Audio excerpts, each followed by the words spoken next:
யோபு 16ஆம் அதிகாரத்தில் 6ஆம் வசனத்தில் நம்ம பார்க்கிறோம், நான் பேசினாலும் என் துக்கம் ஆறாது, நான் பேசாமல் இருந்தாலும் எனக்கு என்ன ஆறுதல். அவ்வளோ ஒரு வேதனை யோபுக்கு. என்ன வேதனை? ஒரே நாளில் அவர் ஆசையெல்லாம் போச்சு. அவருடைய பிள்ளைகள் 10 குமாரர்கள் மரித்து போயிட்டாங்க. அடுத்து அவருக்கு சரீரத்தில் வியாதி, எல்லாவற்றையும் இழந்ததுனால அவருக்கு வந்த வேதனை சொல்லி முடியாத ஒரு வேதனை. அப்படிப்பட்ட வேதனையில் நீங்கள் இருந்தாலும் உங்களுக்கு இன்றைக்கு ஆறுதல் பிரியமானவர்களே. யோபு அப்படியே முடிஞ்சிருச்சு அவருடைய வாழ்க்கை? இல்லை.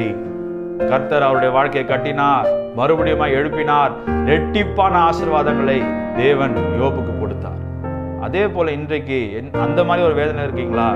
நான் பேசினாலும் துக்கம் அடங்கல, நான் பேசாமல் அமைதியா இருந்தாலும் எனக்கு ஆறுதல் இல்லை, நான் என்ன செய்வது, என்னுடைய வேதனை என் தலைக்கு மேலே போய் கொண்டிருக்கிறதே என்று நீங்கள் இருந்தாலும் கர்த்தர் சொல்றார், இன்றைக்கு உங்களுக்கு ஆறுதல்.